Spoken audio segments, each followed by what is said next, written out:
예수는 1절에서 4절을 우리 한 목소리로 봉독하도록 하겠습니다. 여호와께 감사하라. 그는 선하시며 그 인자하심이 영원함이로다. 신들 중에 뛰어난 하나님께 감사하라. 그 인자하심이 영원함이로다. 주들 중에 뛰어난 주께 감사하라. 그 인자하심이 영원함이로다. 홀로 큰 기이한 일들을 행하시는 이에게 감사하라. 그 인자하심이 영원함이로다. 아멘. 우리가 오늘 읽은 말씀은 예배 때 아주 아름답게 찬양했던 시편입니다. 1절부터 26절까지 마지막 매 절마다 그 인자하심이 영원함이로다라고 하는 후렴구가 있습니다. 먼저 예배 인도자나 성가대가 찬양 받으실 이유에 대해서 고백하면서 하나님께 감사하라라고 선창하면 회중들이 뒤이어서 그 인자하심이 영원함이로다라고 화답하면서 찬양하는 것입니다. 그렇게 함께 어울려서 하나님을 찬양하는 것을 상상해 보면 웅장하면서도 아름다운 예배의 모습이 그려집니다. 예배를 드리는 사람들이 한 마음이 돼서 하나님께 진정으로 감사 찬양을 올려드리고 최고의 영광을 올려드리는 그런 모습이 상상이 됩니다. 오늘 추수감사절을 보내는 우리도 이 시편에서 고백하는 것처럼 하나님께 진정으로 감사를 드리면서 하나님을 기뻐하는 하나님의 자녀들이 될 수 있기를 바랍니다. 우리가 하나님께 감사를 해야 되는 이유는 무엇이냐? 오늘 시편은 왜 하나님께 감사하라고 외치고 있습니까? 우리 1절 말씀을 다시 한번 읽어보도록 하겠습니다.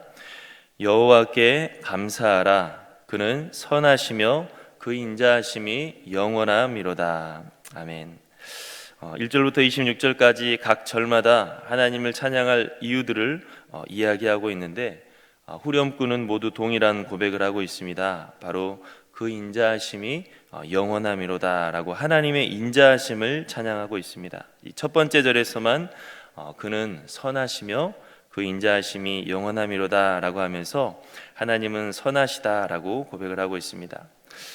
이스라엘이 하나님의 백성이 하나님께 감사하며 찬양을 하는 것은 억지로가 아니고 맹목적이 아닙니다. 하나님께서는 찬양받기에 합당하신 분이시기 때문이고 하나님께서는 선하시고 좋으신 분이시기 때문입니다. 그리고 하나님께서 선하시고 좋으신 분인 이유는 인자를 영원히 베풀어 주시기 때문이다라고 하는 것입니다. 이 인자라고 하는 말은 히브리어로 헤세드라고 하는데 신실한 사랑을 말합니다.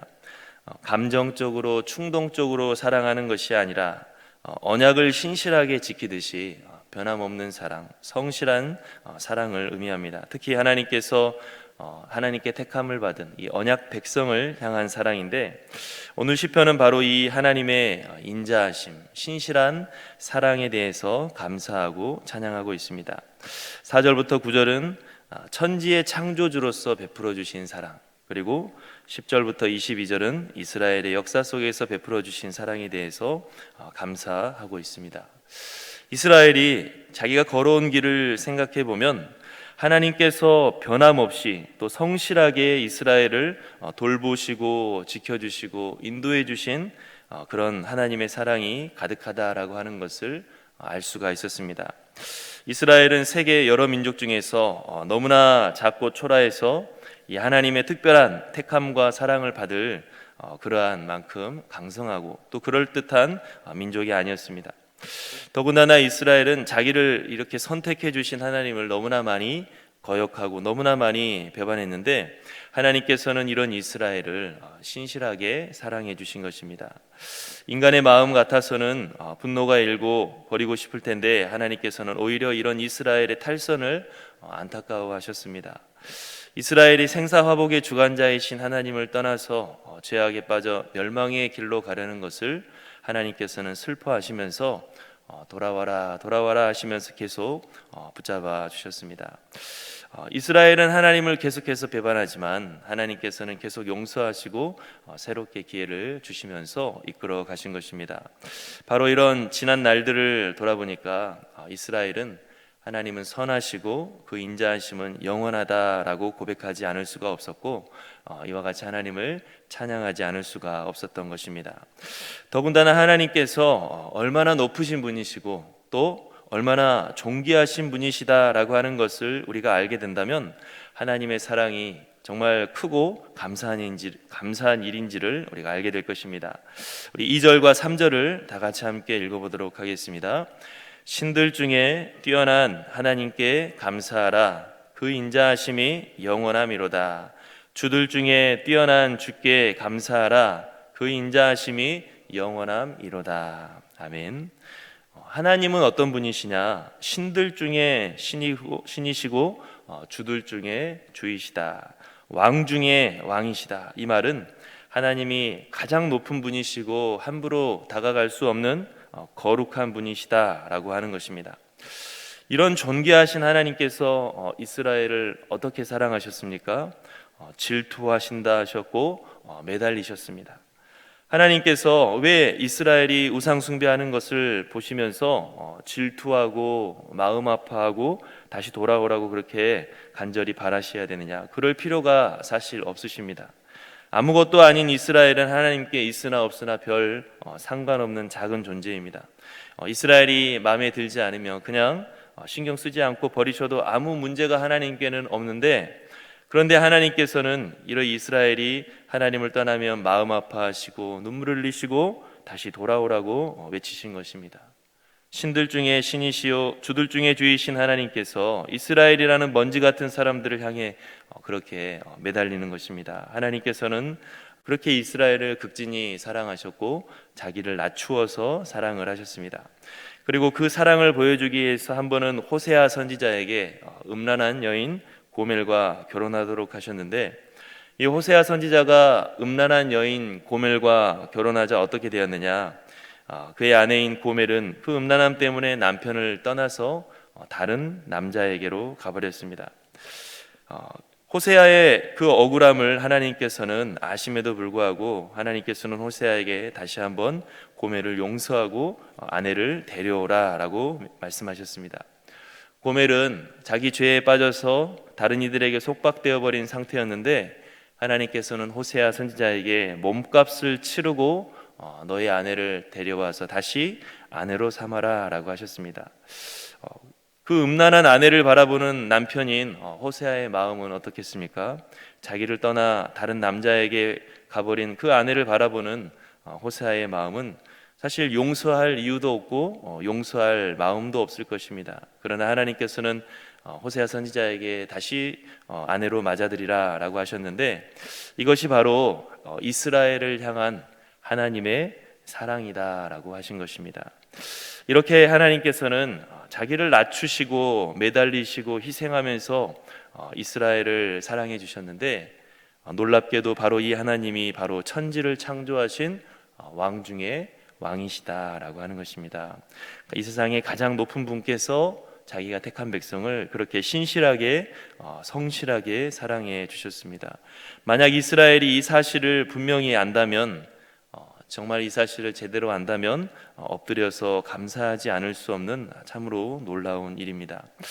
우리가 하나님께 받은 사랑도 바로 그러합니다. 우리가 하나님께 어떤 사랑을 받았습니까? 우리가 잘 아는 말씀인 요한복음 3장을 보면 예수님께서 말씀하시기를 모세가 광야에서 뱀을 든 것 같이 인자도 들려야 한다. 하나님이 이 세상을 이처럼 사랑하사 독생자를 주셨는데 이는 그를 믿는 자마다 멸망하지 않고 영생을 얻게 하려 하심이라 라고 했습니다. 하나님께서는 우리를 사랑하셔서 우리를 구원하기 위하여서 독생자를 보내주시기까지 하셨다라고 하는 것입니다. 우리는 우리가 지은 죄에 대한 형벌을 받아서 심판 아래에서 죽어야 되는데, 우리가 죽지 않도록 하나님의 아들이 우리 대신 형벌을 받도록 내어주셨다. 하나님이 우리를 살리기 위해서 독생자를 희생하기까지 하셨다라고 하는 것입니다.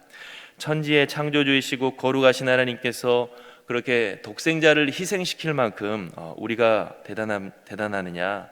전혀 아닙니다. 우리 모든 인간은 하나같이 하나님을 거역하고 자기의 욕심을 취해서 살아가는 죄인들입니다. 그런데 거룩하신 하나님께서 이런 우리 죄인들을 사랑하셔서 우리를 살리기 위해 자기 아들까지 희생하셨습니다.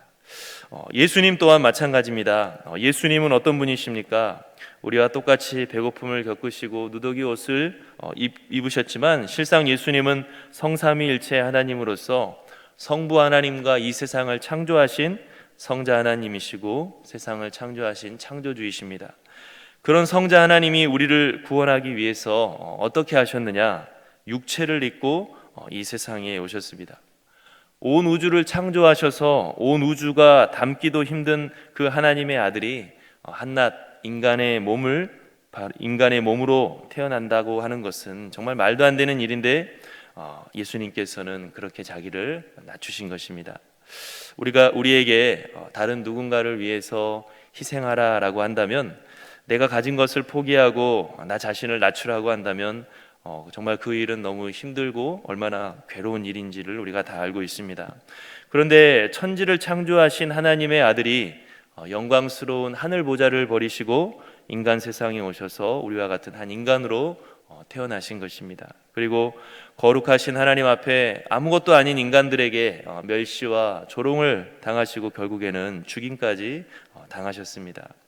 성자 하나님이신 예수 그리스도께서 감내해야 할, 우리를 구원하기 위하여서 감내해야 할 고통은 우리가 정말 전혀 상상할 수도 없는 것입니다. 누군가 말하기를 강아지를 사랑할 수는 있지만 강아지가 되고 싶지는 않다라고 하는 말로 예수님의 낮아지심을 비유하기도 하지만 정말 그런 말로써도 표현할 수 없는 예수님은 고통과 자기 희생을 하셨습니다. 우리가 하나님께 받은 사랑은 바로 이처럼 크고 놀랍습니다. 거룩하신 하나님께서는 아무것도 아닌 우리를 이처럼 사랑하시는데 이것은 이 세상에서 찾아볼 수 없는 놀라운 사랑입니다. 우리가 만약 하나님의 그 큰 사랑을 알게 된다면 오늘 말씀처럼 우리도 엎드려서 하나님께 감사하게 될 것이고 하나님을 경배하지 않을 수가 없을 것입니다. 오늘 예배 가운데 창조주 하나님이 베푸신 사랑, 또 구속주 하나님이 베푸신 사랑을 노래하면서 그 인자하심이 영원함이로다 라고 한 마음으로 외쳤던 바로 그 모습처럼 우리들도 자연 속에서 가득한 하나님의 사랑을 깨닫고 또 우리의 인생의 여정 속에서 가득한 하나님의 사랑을 우리가 알게 되어서 우리의 입술에서 그 인자하심이 영원하다라고 감사 찬양하면서 살아갈 수 있는 저와 여러분들이 될 수 있기를 간절히 바랍니다. 우리 함께 기도하겠습니다. 사랑의 하나님 아버지, 감사합니다. 주의 은혜 가운데 오늘 또 저희를 새 생명을 허락하시고 하나님 앞에 나와 예배드리게 하시니 참으로 감사합니다. 하나님 아버지, 주님께서 우리를 위하여 지으신 온 세상의 만물을 바라볼 때 하나님의 인자하심을 느낄 수가 있고 또 주님께서 우리의 인생의 여정에 이끌어 가시는 그러한 손길들을 바라볼 때 주님의 인자하심을 느낄 수가 있습니다.